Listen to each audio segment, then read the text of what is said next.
In this video, we're going to begin our lesson on Koch's postulates. And so Robert Koch was actually a German physician of the late 1800s who designed a set of postulates, or a set of criteria, that are used to identify if a particular microbe causes a specific disease. And so using his postulates, Robert Koch was able to discover that anthrax, which is a specific disease in cattle and humans, is actually caused by the bacterium Bacillus anthracis. And so Koch's postulates can be defined as a set of criteria that are used to determine if a particular microbe causes a particular disease. And so if we take a look at this image down below, what you'll notice is we are showing you Robert Koch over here. And notice Robert Koch is saying, hey, my 4 postulates can show us what pathogen is causing your disease. And notice that Robert Koch is saying that to Dr. Clutch Prep over here. And notice that Dr. Clutch Prep is sweating and has a fever and is not feeling very well. And so he is appreciative that Robert Koch can use his postulates to determine if a microbe is causing his disease. And so in our next lesson video, we'll be able to talk more details about Robert Koch's postulates. So I'll see you all in that video. In this video, we're going to talk more details about Robert Koch's postulates. And so it turns out that there are actually 4 postulates that Robert Koch used to link a specific microbe to a specific disease. And so notice down below, we're showing you an image of all 4 of these postulates that are used to determine, once again, if a specific microbe causes a specific disease. And so the very first postulate states that the microbe must be present in every single case of the disease. And so it can't be the case that the disease is present in a host, but the microbe is not. If that's the case, then the microbe probably doesn't cause the disease. And so notice over here, what we are showing you is a mouse that is a diseased mouse. And so it's not looking very good over here. Now, the second postulate states that the microbe must be isolated from the diseased host and it must be grown in a pure culture. And recall that a pure culture is a culture that consists of only one single species, and that would be the specific microbe that was isolated from the host.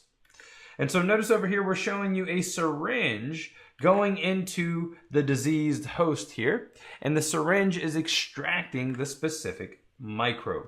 And that microbe in the syringe is being grown on a petri dish, which we refer to as a pure culture, because it only contains the one specific microbe that was isolated from the diseased host. Now, the third postulate states that the same exact disease must occur when the pure culture that was isolated from the diseased host is introduced into another susceptible host. And so notice over here, we're taking the pure culture, and the pure culture is being introduced into another mouse, another susceptible host. And so when that happens, this mouse must develop the same exact disease. And so the fourth postulate states that the microbe must be experimentally isolated, or must be isolated from the experimentally infected host. And so what that means is that from this mouse that developed the disease, a syringe must be able to go into that mouse and extract the same exact microbe. And so these are the 4 postulates that make up Koch's postulates, and that must be met in order to conclude that a specific microbe causes a specific disease. And so if these postulates cannot be met, then the assumption is that the microbe does not cause this specific disease. However, there are some limitations to Koch's postulates that we will talk about more as we move forward in our course. But for now, this here concludes our discussion on Koch's postulates, and we'll get to learn more as we move forward. So I'll see you all in our next video. So while Koch's postulates serve an important role in determining the cause of disease, there are limitations to Koch's postulates. And so in this video, we're going to be focusing on some of the limitations to Koch's postulates. And so if you take a look at our image down below, notice that towards the top of our image, what we have is Koch's postulates as we discussed them in our last lesson video. And then notice down below, we have some of the limitations to Koch's postulates. And so recall that the second of Koch's postulates states that a microbe must be isolated from the disease host and grown in pure culture.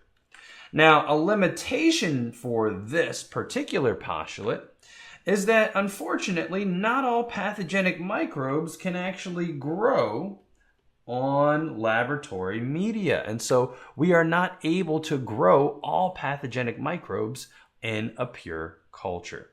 And so that's a huge limitation because, for example, obligate intracellular pathogens, they cannot be grown in pure culture because they can only grow in the presence of a host cell. And there are many other organisms as well that, again, we do not know exactly how to grow them in a lab because we don't know exactly what conditions they need in order to grow them in the lab.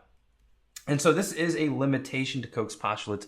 Not all of the pathogenic microbes can be grown in pure culture. Now, recall that the third of Koch's postulates states that the same exact disease must occur when the pure culture is introduced into a susceptible host. Now, there are some limitations to this one as well because some pathogenic microbes actually do not cause disease in all infected individuals.